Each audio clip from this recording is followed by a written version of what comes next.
Welcome, Spartans. This is Spartan Up Podcast.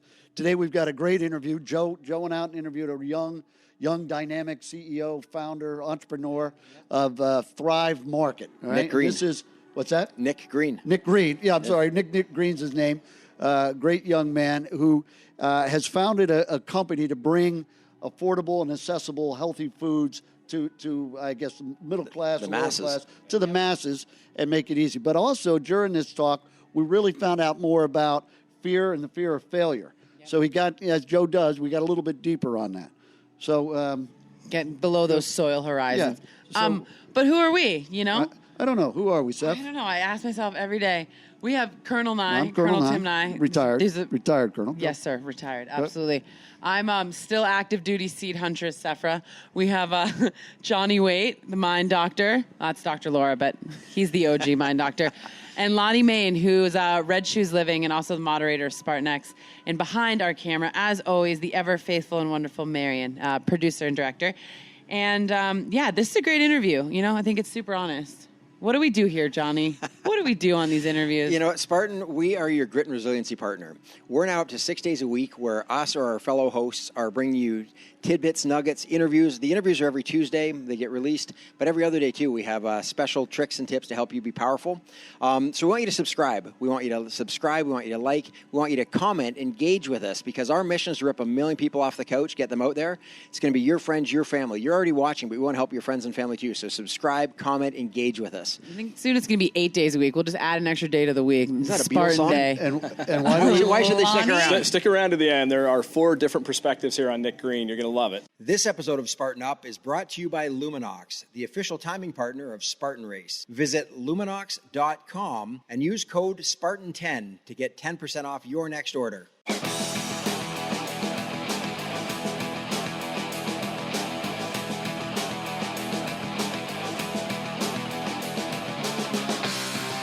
We are here in the hills of Malibu, where I got to admit, it's pretty damn nice, with Nick Green from Thrive Markets. If you haven't heard of Thrive Markets, you're gonna learn what this is all about here in a minute. But here's a guy that had probably the opposite of what we're used to at Spartan and what we talk about, which is like a really tough upbringing, maybe drug addiction, divorced parents, didn't get into school, and you just told me like everything was perfect. You might say that. But it's an interesting thing that I think we could learn from. Yeah. So great grades. Yeah. I was your like Poindexter kind of perfect child growing up in the suburbs in the Midwest, Minneapolis, Minnesota. Stay-at-home mom, dad climbing the corporate ladder. I got perfect grades in school, perfect score on the SAT, and I thought I'd be a lawyer. Like perfect score on the SAT. Perfect score on the SAT. I was that guy. So how do we, listening and myself, produce kids like that? One, I don't think you want to produce kids like that. I had zero resiliency, right? I was good at working in the system. I was good at checking the boxes. I was good at creating a college application. In fact, I was basically a walking college application. But I didn't know anything about life. I didn't know anything about how to build a business. I didn't know anything about how to deal with failure. I never had to deal with failure myself, and But how did your parents create, whether we want to do that or not, how did they do that? So my parents were incredibly supportive, and ultimately I wouldn't have been able to step out of that like quest for perfection and become an entrepreneur had I not had their support. I think the kind of anal retentive, super type A perfectionist was, I don't even know if that was for my parents. I think that was just me. Just you. Brothers and sisters? Or no? I have a brother and a sister. Exactly the same? Totally different. Really? My brother went to Yale. He's a brilliant guy, but laid back, chill, relaxed. He's a musician, an artist. Now actually works with me at Thrive. But sister? Sister is like super social, fun, really smart also. But none of them were as type A as I was. I was probably the least likely to be an entrepreneur. You were youngest? I was the oldest. You were the oldest. Okay. So that probably had something to do with it. Yeah, sure. Yeah, my oldest son is definitely more type A than the rest of the crew. Yeah. And I have an artist in there. My daughter's an artist, and the other one's a little more like your brother. So maybe it's just the order at which the kids come out. I think it's birth order, and I think it's something to just kind of how you're wired, right? Sure. So I don't know how old you are now, but like you come out of Harvard. It was actually before I came Okay. out of Harvard that I started my first company. Okay. And I like to say I was an accidental entrepreneur. I never would have left Harvard and gone and said, I'm going to start a business. That was like, I was going to go take the LSAT, go to law school, follow the very beaten path to success. But I started teaching SAT classes in my hometown. While at Harvard. While I was at Harvard during the summer. What year was that? This was like 2003, 2004. Okay. I was a little bit of a kind of hometown celebrity because I'd done so well on the test and because I was going to Harvard. And so, that first summer I worked with like 200 kids and saw the demand for test prep. And our whole thing was we're not going to charge $1,000 like Princeton Review and Kaplan. We weren't in an area where people could afford that. So we charged $300 and, kind of took the market. And a couple years into that, I was, making really good money. It's a profitable business. And I said, why don't I teach other kids from Harvard and then eventually from other Ivy League schools and then eventually other colleges to do this too.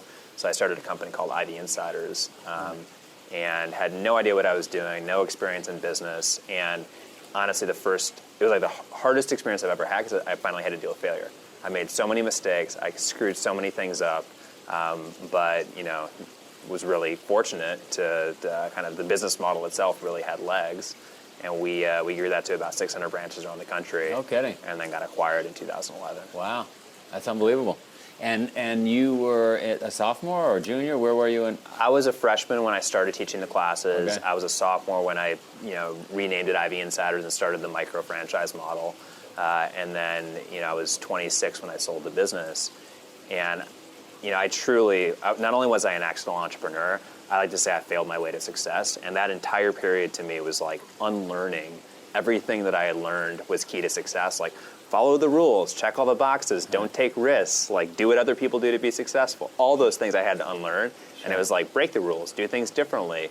Don't worry about failure. Like be willing to jump in the deep end of the, all the stuff that requires real resilience. And it's a hard thing, by the way. I was just on the phone with some employees yesterday, and they're very much, most kids are very much like you described. They want to follow the rules. They know their path to success. And as an entrepreneur and the CEO, you're trying to tell them, hang on a second. You got to be disruptive. You got to be willing to think outside the box. And on the edge a bit. Yeah, well, you can't go too far, right? Like right. There's like you're going down the river, and there's like one side is rigidity, and one side is chaos, and you want to lean towards the chaos, but you don't want to fall into the bank.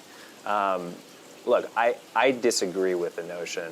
Like there are some people that tend one way or the other, but everybody can be creative. Everyone can be entrepreneurial, and you can train yourself to be resilient and to handle failure. It's just like any other muscle, you can develop it. Sure. And it's just like anything else. The more times you do it, the more used to it that you get. And so I had zero experience my first 18 years with failure of any type.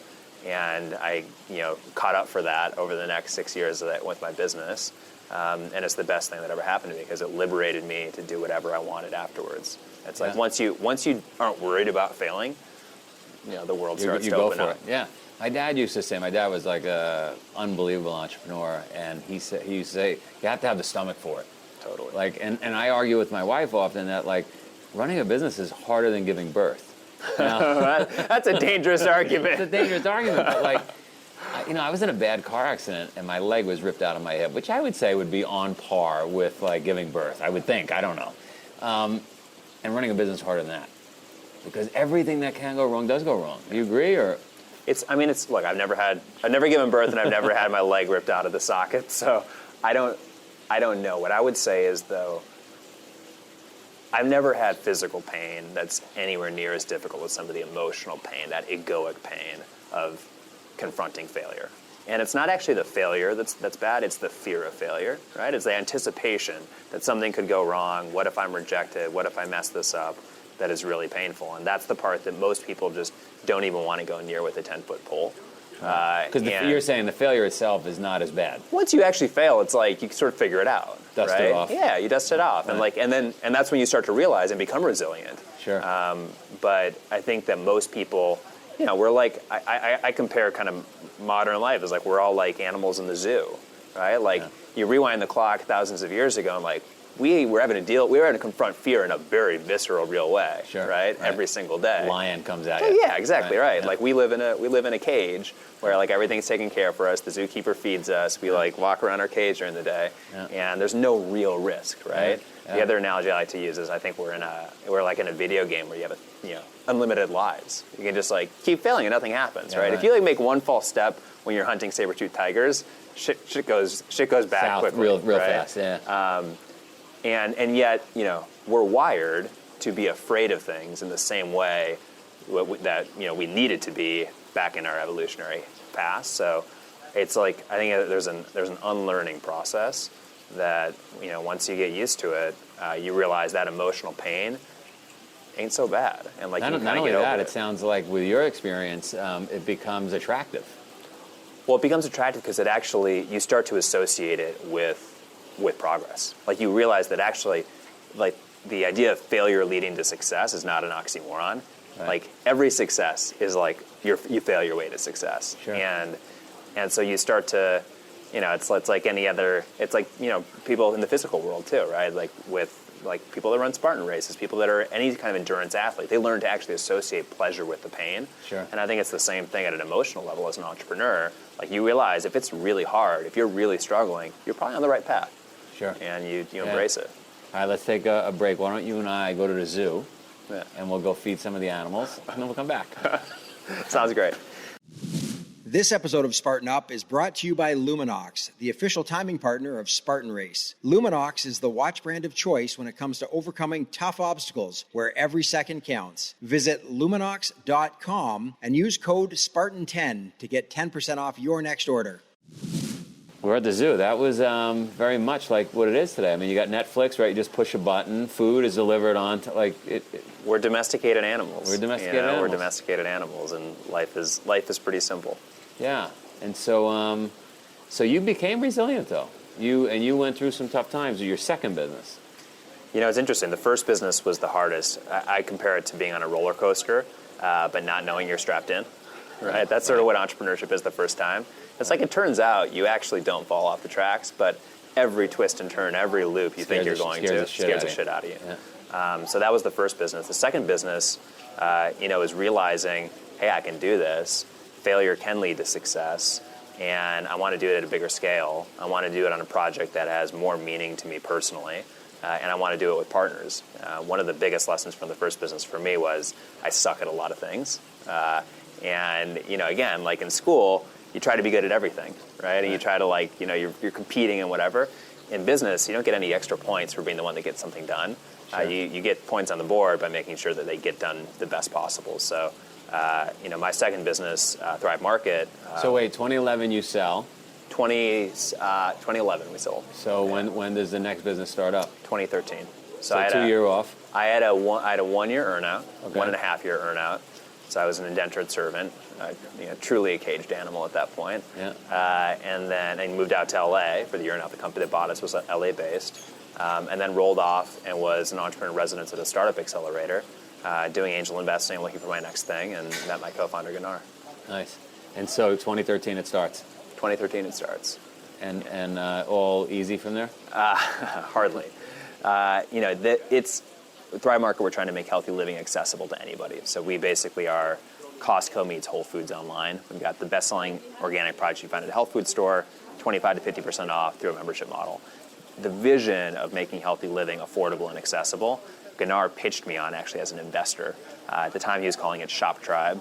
So Gunnar pitches me on making healthy living accessible, and I'd probably been pitched by 500 entrepreneurs at the startup accelerator. I'd invested in maybe 10 companies. I've been iterating on my own ideas, and by the end of that meeting, I was pitching him on doing something together. And the business model evolved and changed, the name of the business changed, but that vision has stayed the same since day one. And that was the first criterion for me, is I wanted to do something that had massive impact. I wanted to do something that was mission driven.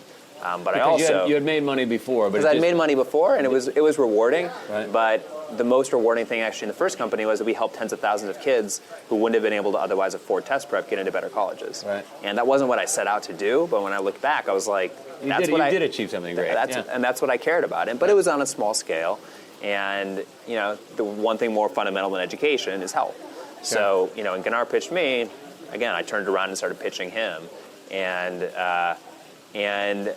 it was a gut level decision. Like I'm a methodical decision maker normally, but if I went back to every single big decision that I've made in my life that has been an inflection point was made at the gut. Right. But that doesn't mean you're not thinking. Your mind maybe. My mind is thinking, but Right. the truth is I had no idea what I was getting myself into. Right. Like, had I actually known how hard it was going to be, back to your question about it was smooth sailing, if I had known how hard it was going to be, I wouldn't have done it. Right. We poured hundreds of thousands of dollars of our own money into the business, right. Initially building a website with an outside consulting agency that basically screwed us. So we ended up with no website. We got rejected by 50 plus VCs when we went out to raise money. Nobody believed that middle America wanted to get healthy.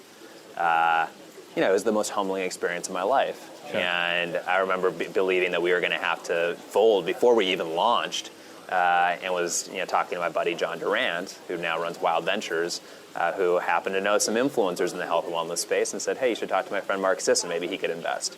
And Mark wrote a $50,000 check, and Katie at Wellness Mama came in, and the ball got rolling, and all of a sudden we've got 150 health and wellness influencers investing in the company, and that was one inflection point in the business where failure led to success, right? Sure. Rejected by VCs, brought in the influencers. The other was we, spent hundreds of thousands of dollars on a website, didn't work, brought in our third co-founder, our CTO, Sasha, who's the best partner I've ever worked with in a business, the most brilliant guy I've ever worked with in a business, and he's been a game changer too. So, you can't do it alone, right? You need a team around you to help make it happen. Totally. And again, that is to me was one of the biggest lessons from the first business. It's like you learn what you're good at, and you learn what you're bad at, and you learn fill those holes. And you learn that there's a lot, like for me, I learned that there's a lot more things I'm bad at than what I'm good at. Sure. Like there's actually a pretty narrow range of things that I'm the best at. So you just stick at those things? And everything else, I want to find someone else who's the best at those things. Sure. And, on Thrive, the beautiful thing is, one, when we're able to do that, being able to bring someone incredible in who drives leverage and growth and power in the business, that's doing something good. It's also been able to put us on a trajectory that was never possible in my first business. My first business, I was sort of the king of my little island. Sure. In the second business, everybody on my executive team is 10 times better than me at what they do. And we're at 3 orders of magnitude bigger scale as a result. So in retrospect, then, if somebody's out there listening and starting a business, right? There's nothing more important than the team. I think is what you're saying. There's nothing even remotely close. The team is more important than everything else combined, including the business idea. Right. Because with the right team, they'll figure out the business idea is wrong, and then you'll pivot. But then I heard you talk earlier, and you were talking about, at least in the foreseeable future, the number one thing to focus on is? Well, so we've got the team. Right. We've got the opportunity out in front of us. I like to say it's our game to lose, and the only way we don't become the leader in healthy living grocery, is if we trip on our own shoelaces. Right. So the biggest thing for us is customer acquisition efficiency right now. Like we've gotten to massive scale, we've got high quality customers. To get to profitability, our business has raised over $100 million. We're not profitable today. To get to profitability, we have to be able to acquire customers efficiently at scale. Right. And right now, we're almost there, but we're gonna get better. Better at it. And is that, with Google and Facebook and all the traditional methods of acquiring customers charging more and more, you just got to increase conversion rate? Those markets are so efficient at this point. There's just, you're not going to win anymore by having a better bidding strategy than the Facebook algorithm. Right. So early on what we did is we leveraged the influencers. I think there's another leg now as we improve our funnels to continue leveraging influencers, but fundamentally to scale, you've got to be able to use the big channels, and you've got to have a funnel that converts. So, I don't know how interesting this will be for most viewers, but for anyone in internet marketing or anyone who's an entrepreneur, hopefully this is helpful. The major driver of customer acquisition efficiency at this point is not your media strategy, it's not your channel mix, it truly is the funnel, the product experience on site, and where we've found already 2, 3, 4x impacts on conversion. It's only been in fundamentally changing the way we communicate and bring people in through a funnel. To give it one example would be, we historically brought people in their first shopping experience. They get dropped on the site, shop for yourself. At Thrive, that means you got to add 10 or so items into your cart to clear the free shipping threshold. That can take anywhere from 30 to 50 minutes. You have follow-up throughout that process. Now what we do is leverage our data science capabilities. We built a quiz. We pre-populate people's carts based on the quiz, which 85% of people complete once they start. And, lo and behold, conversion goes up dramatically. So those are the kinds of changes that can then create step function improvements in acquisition. All right, finally, what do you say to those out there that are on the fence? They're like, I don't know if I want to start a business or not. I'm not sure. I'm not really happy with my job, because most people are not happy with their jobs.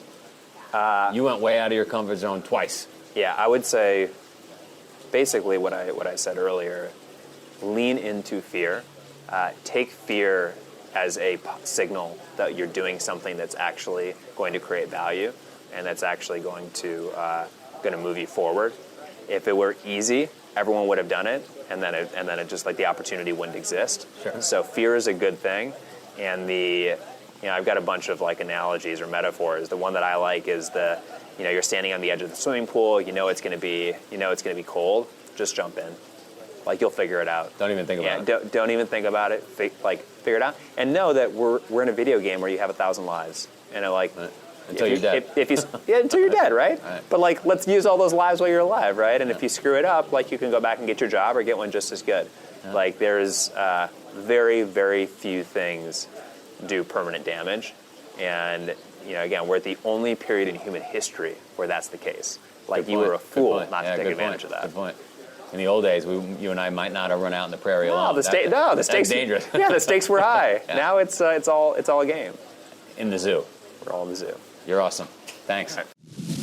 Yeah, so this was a really interesting interview for me. I mean, what I got from Nick Green, a brilliant guy, clearly. You learned that right off the bat, have this great childhood, but very tight individual, and I mean that as a compliment. Everything was very orderly, and he had things in place in his life, and he learned that to step outside of the box and get uncomfortable, and failure, that was going to be part of his success.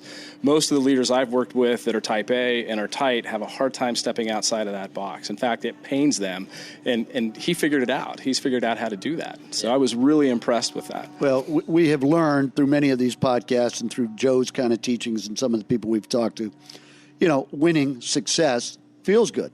I mean, it's an actual chemical feeling, right? Serotonin. You go out and you run the race. You do your best, and you're excited about the next race, right? We talk about the future memory and all of those kinds of things. So what you're really asking is for somebody not to feel good. We talk about comfort zone, but we're really talking about, okay, we know you're happy and you're successful and you feel good.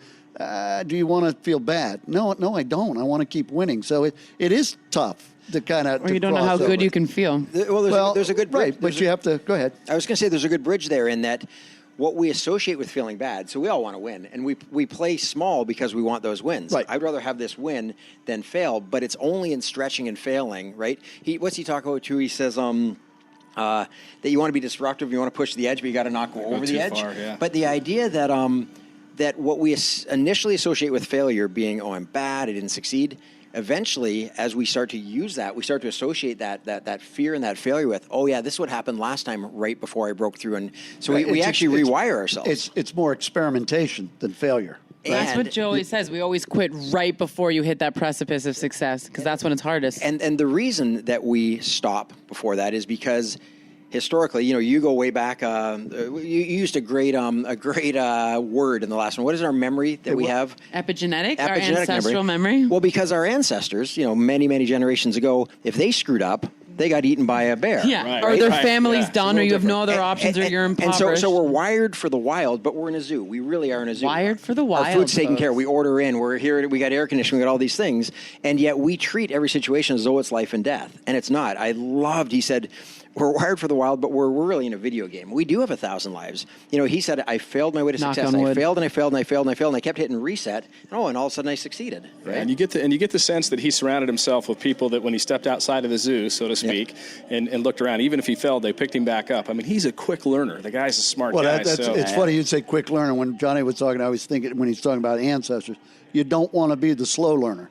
Yeah, right. Sure, right? Sure, I mean, that's the worst thing you could be is the guy to figure it out last. That's the guy that gets eaten. That's the guy. What's vegetarian the indigenous word for? bad hunter. I think that's hilarious. But the thing that I say, I mean, a lot of this does come from a position of comfort and privilege to be able to have these types of decisions and play with this type of failure.